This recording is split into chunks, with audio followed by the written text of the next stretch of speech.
Hello everyone, welcome back to the channel engineering with Tanya. इससे पहले वाली वीडियो में हमने कवर कर लिया था कि इनफिक्स एक्सप्रेशन को पोस्टफिक्स एक्सप्रेशन में कैसे कन्वर्ट किया जाता है।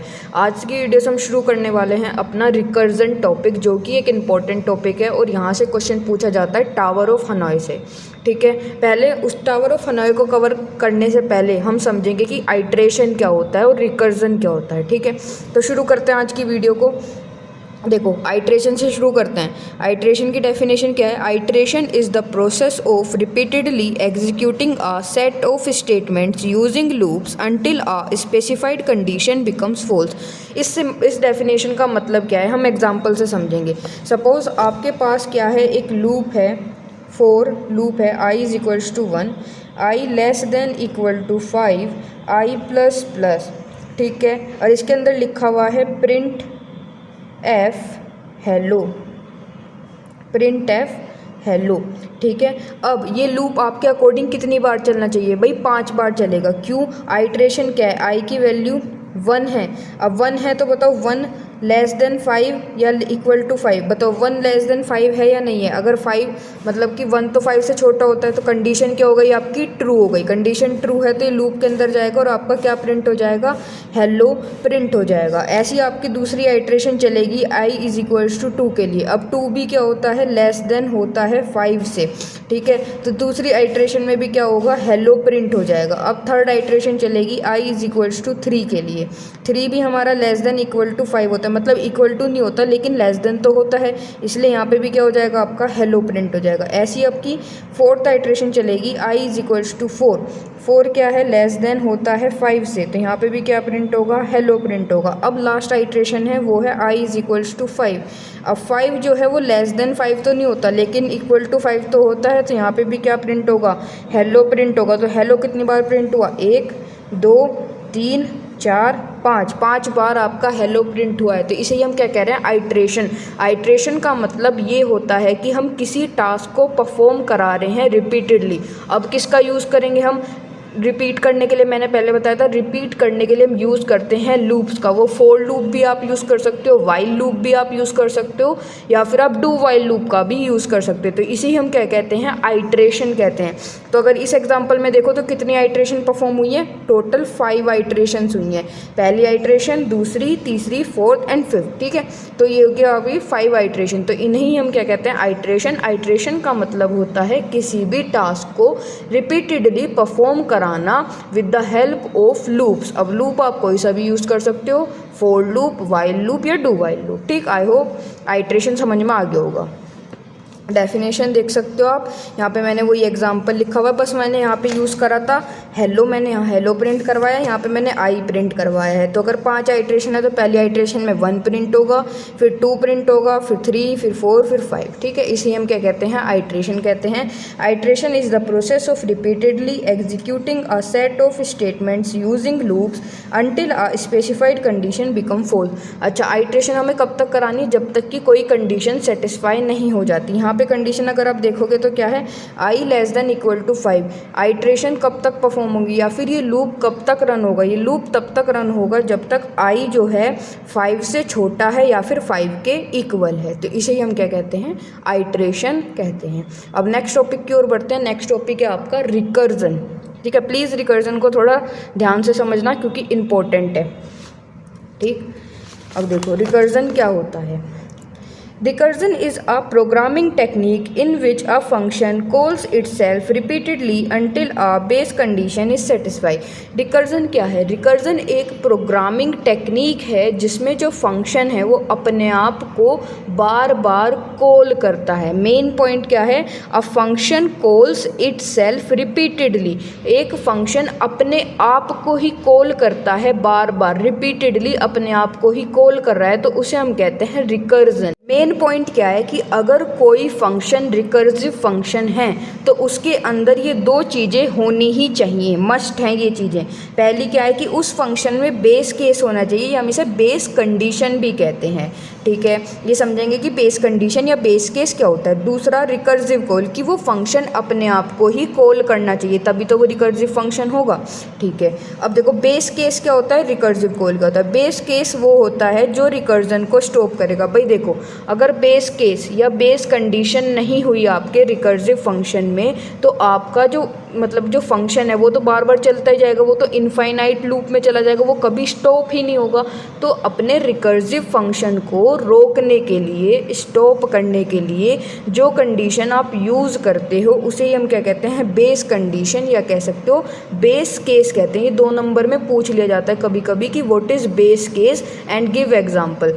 तो बेस केस या फिर बेस कंडीशन क्या होता है। बेस कंडीशन ऐसी कंडीशन है जो आप अपने रिकर्सिव फंक्शन में लगाते हो फंक्शन को स्टॉप करने के लिए, फंक्शन को रुकाने के लिए। ठीक है, अब रिकर्सिव कॉल क्या है। रिकर्सिव कॉल का सिंपल सा मतलब है कि फंक्शन अपने आप को जब कॉल करता है, रिपीटेडली बार बार कॉल करता है, तो उसे हम क्या कहते हैं, रिकर्सिव कॉल कहते हैं। तो अगर आप अपने फंक्शन को रिकर्सिव फंक्शन बनाना चाह रहे हो तो उसमें 2 चीज़ें होनी ही चाहिए, वो है बेस केस और रिकर्सिव कॉल। ठीक, आई होप रिकर्जन का कंसेप्ट क्लियर होगा। अब हम आगे बढ़ते हैं, एक एग्जांपल से समझते हैं रिकर्जन को। देखो यहाँ पे हमने लिखा हुआ है हैश इंक्लूड stdio.h, ये तो मेन होता है, ये लिखना ही होता है आपको। Void print int n, void print क्या है, अच्छा प्रिंट क्या है, यहाँ पे फंक्शन का नेम है, और वॉइड क्या है, रिटर्न टाइप है। अगर रिटर्न टाइप वॉइड है तो इसका मतलब है कि ये फंक्शन कुछ भी रिटर्न नहीं करेगा। ठीक, अब देखो हमने यहाँ कंडीशन लगा रखी है, if n equal to 0 return. देखो ये जो कंडीशन है ना यहाँ पे, इसे ही हम क्या कह रहे हैं, बेस कंडीशन, या फिर कह सकते हो बेस केस। ये क्या है, हमारा बेस कंडीशन है या बेस केस है। इसी कंडीशन की हेल्प से आप अपने रिकर्सिव फंक्शन को स्टॉप करोगे। अभी समझते हैं कैसे। ठीक है, ये आपका प्रिंट फंक्शन है, ये आपका मेन फंक्शन है। मेन फंक्शन किसी भी प्रोग्राम का एंट्री पॉइंट होता है। यहाँ से आपने क्या करा, अपने इस फंक्शन को कॉल करा। देखो क्या लिखा हुआ है, प्रिंट 5, और इसके अंदर आपने आर्ग्यूमेंट पास करी है 5। ठीक है, वैल्यू क्या पास करी है आपने, 5, कि ये लूप जो मतलब जो फंक्शन के अंदर यहाँ पे जो आएगा n की जगह पे वो क्या आएगा, 5 आएगा। आपने यहाँ से क्या करा, अपने मेन फंक्शन से प्रिंट फंक्शन को कॉल कर दिया। देखो इफ़ n इक्वल टू 0, अगर आपका n 0 हो जाता है तो रिटर्न कर जाओगे, मतलब आपका प्रोग्राम वहीं एंड हो जाएगा, स्टॉप हो जाएगा। अभी n की वैल्यू क्या है, 5 है, तो प्रिंट अगर ऐसा नहीं है, अगर अभी तो क्योंकि n की वैल्यू 0 नहीं है तो क्या होगा, प्रिंट होगा printf%dn, क्या प्रिंट होगा, 5 प्रिंट होगा। ठीक है, क्योंकि अभी n की वैल्यू तो 0 नहीं है, n की वैल्यू क्या है, 5 है, तो ये वाली कंडीशन नहीं चलेगी। क्या प्रिंट होगा, printf%dn, n की जगह पे क्या आ जाएगा, 5 आ जाएगा। ठीक, अब प्रिंट n-1 आपने क्या करा, ये क्या है, रिकर्सिव कॉल है। रिकर्सिव कॉल मतलब आपने यहाँ से अपने फंक्शन को दोबारा कॉल करा। ये प्रिंट लिखा हुआ है, ये रहा प्रिंट, आपने इसी फंक्शन के अंदर से अपने आप को कॉल करा। देखो सिंपल सा देखो ना, ये वॉइड प्रिंट है, वॉइड प्रिंट इंट n, ये आपका फंक्शन चल रहा है, इसी के अंदर से क्या करा है, अपने इसे कॉल करा है, प्रिंट n-1। देखो ये फंक्शन सेम है, आपने इसी फंक्शन के अंदर से इसी को कॉल करा, यानी कि अपने आप को ही कॉल करा है। प्रिंट फंक्शन के अंदर से ही दोबारा से प्रिंट को कॉल करा है, इसे क्या कह रहे हैं, रिकर्जन कह रहे हैं। रिकर्जन का मतलब क्या है, अपने आप को ही कॉल करना। इस प्रिंट फंक्शन ने अपने आप को ही क्या करा, यहाँ पे कॉल करा है। देखो प्रिंट n-1 की प्रिंट फंक्शन ने अपने आप को ही कॉल करा है, तो ये क्या हो जाएगा, रिकर्जन हो जाएगा। ये क्या हो गया, रिकर्जन हो गया।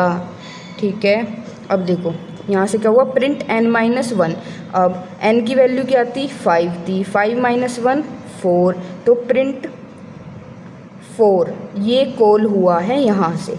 अब दोबारा से वैल्यू क्या आ जाएगी, यहाँ पर आ जाएगी। अब n की वैल्यू 5 ना आकर क्या आएगी भैया, 4 आएगी, क्योंकि n-1 करा दिया ना आपने।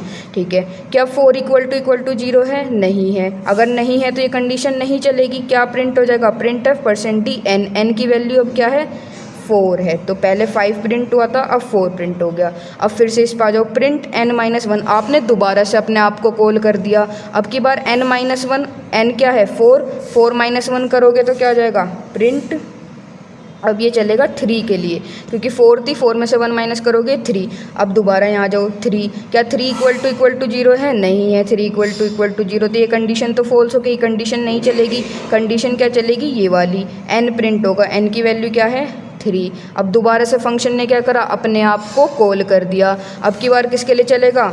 2 के लिए चलेगा, क्योंकि 3 माइनस 1 क्या हो गया? 2 हो गया। यहाँ पे 2 आएगा, क्या 2 इक्वल टू 0 नहीं है, तो क्या प्रिंट हो जाएगा? 2 प्रिंट हो जाएगा। अब 2 माइनस 1 1 के लिए चलेगा, क्या 1 इक्वल टू 0 है? नहीं है, तो क्या प्रिंट हो जाएगा? 1।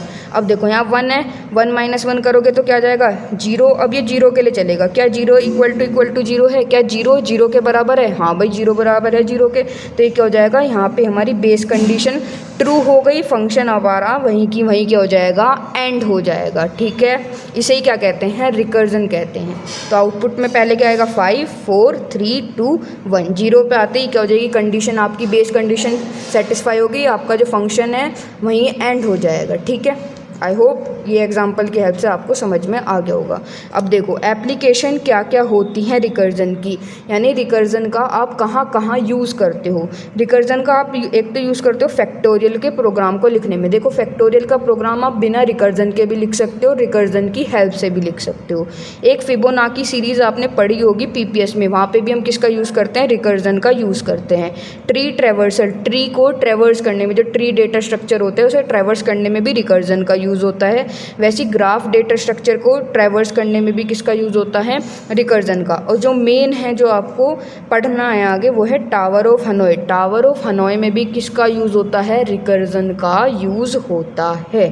ठीक है, यह ना 2 नंबर में पूछ लेते हैं कि रिकर्जन की एप्लीकेशन दो, तो आपको पता होना चाहिए रिकर्जन की ये एप्लीकेशन है, लिख के आना होगा आपको। ठीक है, अगर देखो अगर वीडियो आपको अच्छी लगती है, आपको समझ में आता है, आपकी हेल्प हो रही है, तो प्लीज़ मेरी भी हेल्प करो, चैनल को सब्सक्राइब करो और वीडियो को लाइक करो। आप वीडियो देख लेते हो पर चैनल को सब्सक्राइब नहीं कर रहे, ना ही वीडियो को लाइक करते हो, तो प्लीज़ लाइक कर देना वीडियो को और चैनल को सब्सक्राइब कर देना। अब हम आगे बढ़ते हैं कि रिकर्जन के टाइप्स क्या होते हैं।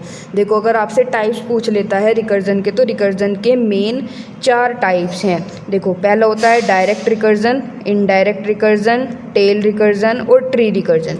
डायरेक्ट रिकर्जन क्या होता है? डायरेक्ट रिकर्जन का सिंपल सा मतलब है जो हमने अभी पढ़ा ना, रिकर्जन की फंक्शन अपने आप को कॉल करता है, बार बार रिपीटेडली कॉल करता है, तो उसे ही क्या कहते हैं? Direct recursion. ये जो हमने अभी एग्जाम्पल देखा ना, ये इतना बड़ा, मतलब इतना बड़ा तो नहीं है, छोटा सी, ये जो हमने एग्जाम्पल देखा ये डायरेक्ट रिकर्जन का ही एग्जाम्पल है। अगर आप डायरेक्ट रिकर्जन के बारे में लिखोगे ना थ्योरी, तो इसमें है ना डायरेक्ट रिकर्जन में ये वाला एग्जाम्पल लिख देना। ठीक है, डायरेक्ट रिकर्जन का ही एग्जाम्पल है ये। ठीक, अब आगे बढ़ते हैं। देखो यहाँ मैंने डेफिनेशन वैसे लिख रखी है, a function that calls itself is called itself directly is called direct recursion. जब फंक्शन अपने आप को डायरेक्टली कॉल करता है रिपीटेडली, उसे हम क्या कहते हैं? Direct recursion. अगर आपको एग्जांपल लिखना है डायरेक्ट रिकर्जन का, तो आप ये वाला लिख देना, क्योंकि ये एग्जांपल डायरेक्ट रिकर्जन का ही है। ठीक है, अब हम आगे बढ़ते हैं इनडायरेक्ट रिकर्जन पे। देखो इनडायरेक्ट रिकर्जन क्या होता है? व्हेन 2 और more function call each other repeatedly. देखो यहाँ पे क्या था, ये फंक्शन अपने आप को कॉल कर रहा था डायरेक्टली, लेकिन इनडायरेक्ट में क्या होगा? इनडायरेक्ट में ये होता है कि जब 2 या 2 से ज़्यादा फंक्शन एक दूसरे को कॉल करते हैं रिपीटेडली। यहाँ पे क्या होगा? 2 हो सकते हैं या 2 से ज़्यादा फंक्शन जब एक दूसरे को कॉल करते हैं रिपीटेडली, तो उसे कहा जाता है इनडायरेक्ट रिकर्जन। इसे हम एग्जाम्पल से समझते हैं। देखो हमारे पास यहाँ सिंपल, इतना डीप में जाने की जरूरत नहीं है, बस ये देखो यहाँ 2 फंक्शन है हमारे पास। एक फंक्शन 1 है fun1 और दूसरा फंक्शन है fun2। ये हम लिखते हैं ऊपर इसकी डिक्लेरेशन फंक्शन की। ठीक है, ये लिखना ज़रूरी होता है। वॉइड फंक्शन 2 इंट n, ये हमने फंक्शन 2 डिक्लेयर कर रखा है, ये हमारा फंक्शन 1 डिक्लेयर कर रखा है। अब देखो ये फंक्शन 1 है, ध्यान से देखो ये फंक्शन 1 है। फंक्शन 1 के अंदर आपने किसे कॉल करा? फंक्शन 2 को कॉल करा। ठीक है, फंक्शन 1 के अंदर आपने फंक्शन 2 को कॉल कर दिया। ठीक, कोई दिक्कत नहीं है। अब फंक्शन 2 के अंदर आपने किसे कॉल करा? फंक्शन 1 को कॉल करा। तो आप देख सकते हो कि इसमें क्या है, दोनों फंक्शन एक दूसरे को कॉल कर रहे हैं। फंक्शन 1 फंक्शन 2 को कॉल कर रहा है, फंक्शन 1 फंक्शन 2 को कॉल कर रहा है, और फंक्शन 2 कॉल कर रहा है फंक्शन 1 को, फंक्शन 2 कॉल कर रहा है फंक्शन 1 को। तो ये फंक्शन 1 और फंक्शन 2 एक दूसरे को कॉल कर रहे हैं रिपीटेडली, तो इसे ही कहा जाता है इनडायरेक्ट रिकर्जन। ठीक है, इनडायरेक्ट समझ में आ गया होगा आपको। अब थर्ड रिकर्जन का टाइप क्या है, टेल रिकर्जन। देखो, if the recursive call is the last statement executed in a function it is called tail recursion. Tail recursion में कुछ नहीं होता, जो आप रिकर्सिव कॉल करते हो ना, जो आप फंक्शन को मतलब कि फंक्शन को कॉल करते हो रिपीटेडली, वो आप कहाँ करोगे, लास्ट स्टेटमेंट में। देखो, आपने पूरा फंक्शन लिख दिया, आपने जो फंक्शन को दोबारा कॉल करा यानी फंक्शन ने अपने आप को जो कॉल करा है, जो रिकर्सिव कॉल है वो कहाँ पे हुई है, बिल्कुल एंड में जाके हुई है, तो इसे ही कहते हैं टेल रिकर्जन। टेल रिकर्जन में क्या होता है, जो रिकर्सिव कॉल है, जो फंक्शन अपने आप को कॉल करता है रिपीटेडली, वो बिल्कुल एंड में हो, वो एंड स्टेटमेंट हो, तो उसे कहते हैं टेल रिकर्जन। देखो, if the recursive call is the last statement, अगर जो रिकर्सिव कॉल है, जो फंक्शन अपने आप को बार बार कॉल कर रहा है, वो क्या है, लास्ट स्टेटमेंट है, executed in a function it is called tail recursion. देखो, ये जो आप फंक्शन अपने आप को दोबारा कॉल रहा है, फन जो है, ये जो फन फंक्शन है अपने आप को ही कॉल कर रहा है, लेकिन ये क्या है, बिल्कुल लास्ट स्टेटमेंट है, तो इसे हम कहते हैं, ऐसे रिकर्जन को कहा जाता है टेल रिकर्जन, जहाँ पे रिकर्सिव कॉल बिल्कुल एंड में हो रही है, ठीक है, एंड स्टेटमेंट हो, ठीक है। तो थर्ड हो गया। अब एक बचता है फोर्थ, कि ट्री रिकर्जन क्या होता है। If a function calls itself more than once in a single function call, it is called tree recursion। Tree recursion में क्या होता है, अगर फंक्शन, यहाँ पे आपने देखो फंक्शन ने एक बार ही अपने आप को कॉल करा है, फंक्शन ने एक बार ही कॉल करा है, इसने जो हमने पीछे डायरेक्ट रिकर्जन देखा था, यहाँ भी फंक्शन ने क्या करा था, अपने आप को एक बार ही कॉल करा था। लेकिन अगर ट्री रिकर्जन है, तो ट्री रिकर्जन में क्या होगा कि एक फंक्शन अपने आप को एक से ज़्यादा बार कॉल कर सकता है। देखो, calls itself more than once in a single function, एक ही सिंगल फंक्शन के अंदर अगर फंक्शन अपने आप को एक से ज़्यादा बार कॉल कर रहा है। देखो, यहाँ क्या ये जो है ना, ये प्रोग्राम है फिबोनाची सीरीज़ का। अगर आपको फिबोनाची सीरीज़ प्रिंट करवानी होती है तो हम ये रिकर्सिव प्रोग्राम लिखते हैं, इंट फिब इंट एन। अगर n less than equal to 1 है, n less than equal to 1 है, तो रिटर्न हो जाएगा n। ये क्या है, आपकी बेस कंडीशन है, स्टॉपिंग कंडीशन है, ठीक है। अब देखो, रिटर्न फिब n-1, यहाँ पे भी क्या करा है, फंक्शन ने अपने आप को कॉल करा है, प्लस फिब n-2। देखो, फंक्शन ने अपने आप को 2 बार कॉल करा है, एक बार यहाँ पे, एक बार यहाँ पे, रिपीटेडली, एक बार यहाँ पे कॉल करा है, एक बार यहाँ पे कॉल करा है, इन अ सिंगल फंक्शन। एक ही फंक्शन में फंक्शन ने क्या करा, अपने आप को 2 बार कॉल कर रखा है, फिब n-1 के लिए और फिब n-2 के लिए। तो ऐसे ही रिकर्जन को क्या कहा जाता है, ट्री रिकर्जन, जब फंक्शन अपने आप को ही एक से ज़्यादा बार कॉल करे। यहाँ 2 बार कॉल कर रहा है ना, तो इसे क्या कह रहे हैं, ट्री रिकर्जन कहा जा रहा है। तो ये था आपका रिकर्जन का कंसेप्ट, ठीक है। रिकर्जन आपको समझ में आना चाहिए, क्योंकि आगे हम इसका यूज़ करेंगे। अब देखो, जो मेन है ना, ये टावर ऑफ हनोई है AK2 में, इसकी एल्गोरिदम बहुत बार पूछी गई है, तो प्लीज़ मेरी रिक्वेस्ट है, इसे ध्यान से पढ़ना, कई बार पूछी गई है इसकी एल्गोरिदम। चलो शुरू करते हैं कि टावर ऑफ हनोई क्या होता है। देखो, tower of Hanoi is a mathematical puzzle in which all disk are moved from one rod to another rod using an auxiliary rod, जिसे हम हेल्पर रोड भी कहते हैं, फॉलोइंग सर्टेन रूल्स। मतलब ऐसा होता है कि इसमें आपके पास 3 रोड होंगी। टावर ऑफ हनोई में आपके पास 3 रोड हैं। पहली रोड होती है सोर्स, दूसरी जो मिडल होती है वो होती है ऑक्सिलरी रोड, और थर्ड होती है आपके पास डेस्टिनेशन रोड। कौन कौन सी, सोर्स रोड, ऑक्सिलरी रोड, जिसे हम हेल्पर रोड भी कहते हैं, हेल्पर रोड, और एक होती है आपके पास डेस्टिनेशन रोड, ठीक है। ये डी का मतलब है डेस्टिनेशन रोड और सोर्स रोड, ठीक है। अब देखो, इसमें कंसेप्ट क्या है, क्या करना होता है इसमें। सपोज़ आपके पास यहाँ पे ना डिस्क है, ये थर्ड डिस्क है, ये सेकंड डिस्क है, ये फर्स्ट डिस्क है, ठीक है। ये आपके पास 3 डिस्क हैं, एक बार सही से बना लेते हैं, यहाँ पे 2 3, ठीक है। इसमें आपके पास डिस्क है, ये थर्ड है, ये सेकंड है, ये फर्स्ट है, ठीक है। 3 डिस्क हैं, और आपको क्या करना है, इस सोर्स रोड से ये तीनों डिस्क जो हैं डेस्टिनेशन रोड में शिफ्ट करनी है।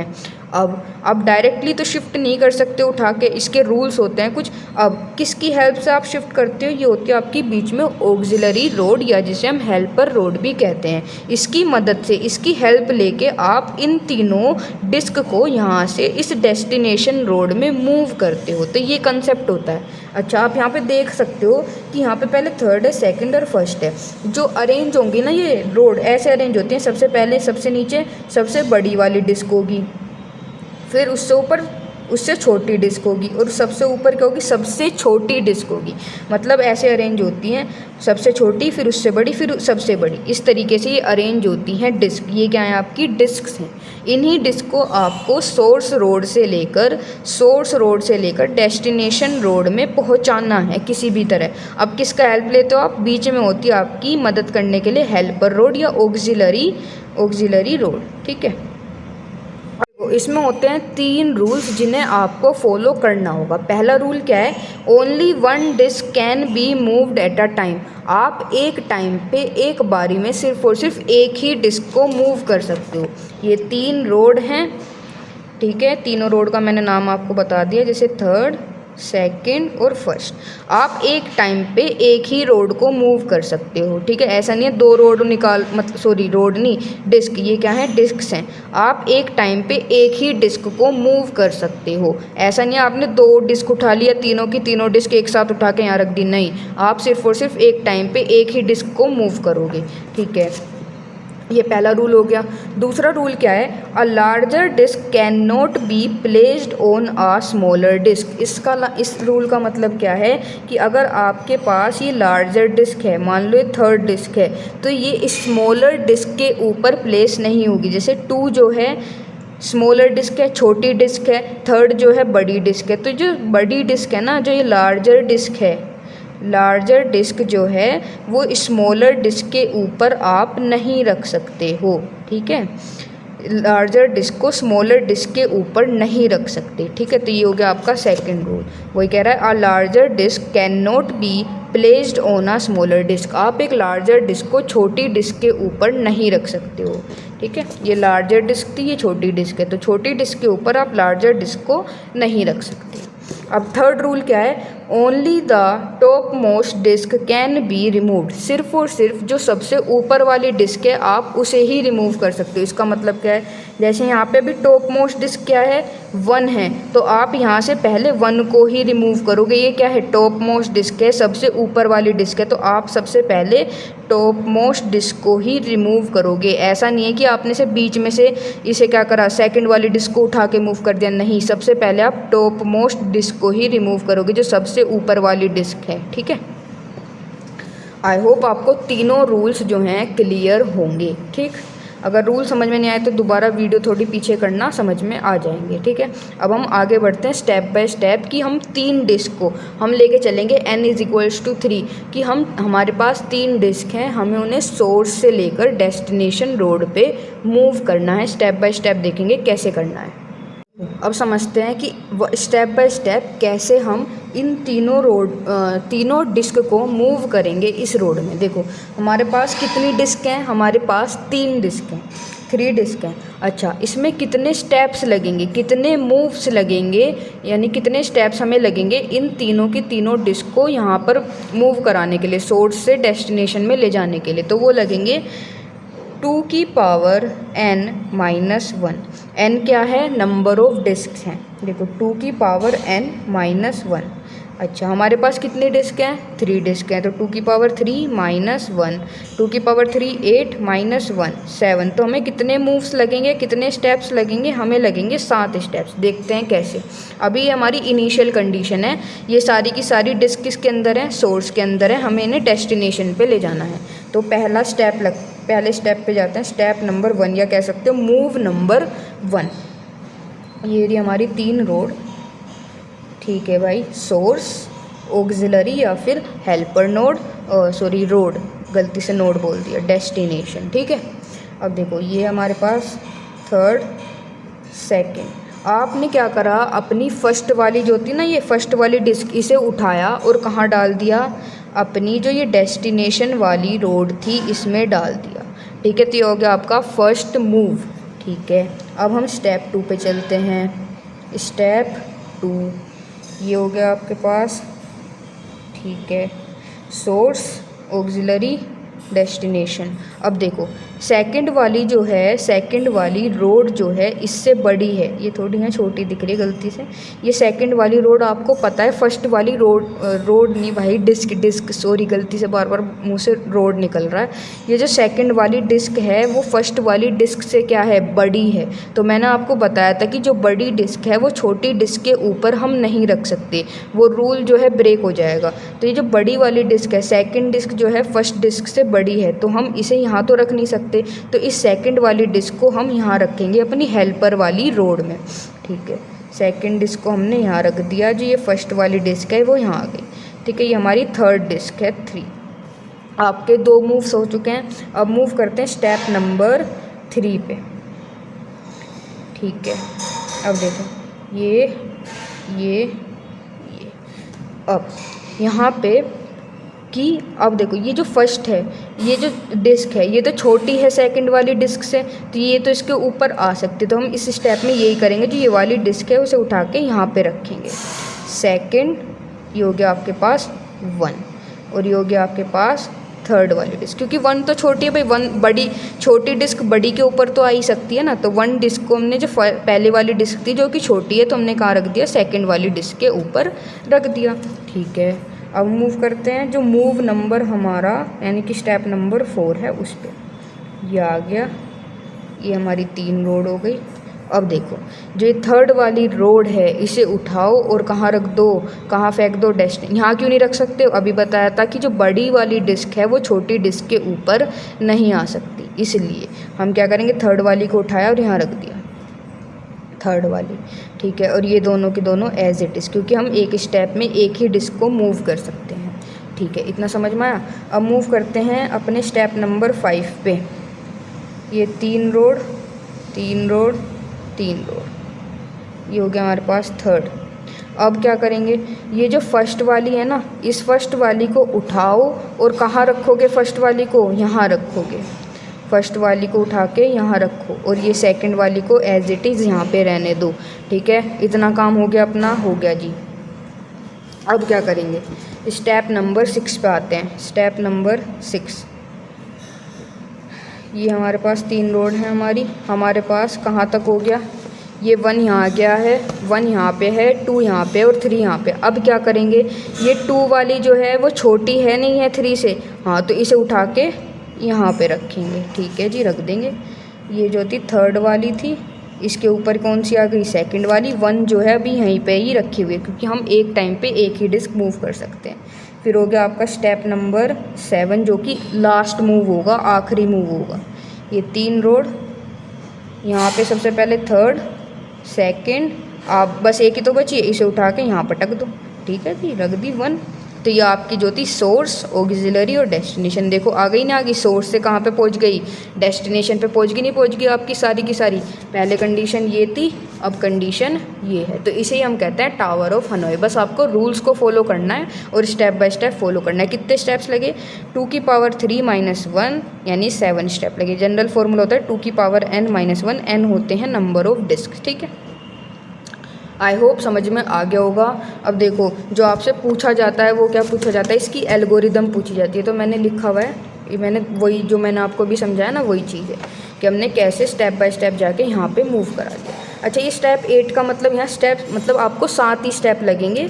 ये क्या हुआ कि अभी ये जो पहला वाला स्टेप है इसमें तो हमने कुछ करा ही नहीं है, इस वजह से थोड़ा सा गलती हो गई। यहाँ पे स्टेप 0 है, यहाँ पे स्टेप 1 है। टोटल आपको 7 ही स्टेप लगेंगे। ठीक है, जो मैंने आपको यहाँ पे बताया कि कितने स्टेप्स लग रहे हैं, 2 की पावर 3 - 1, 7 स्टेप्स लग रहे हैं। क्योंकि हमने इस वाले स्टेप में तो कुछ करा ही नहीं है ना, हमने तो दिखाया है कि अभी इनिशियल कंडीशन ये है, अभी कुछ भी परफॉर्म नहीं हुआ है, तो इसलिए हम इस स्टेप को नहीं गिनते हैं।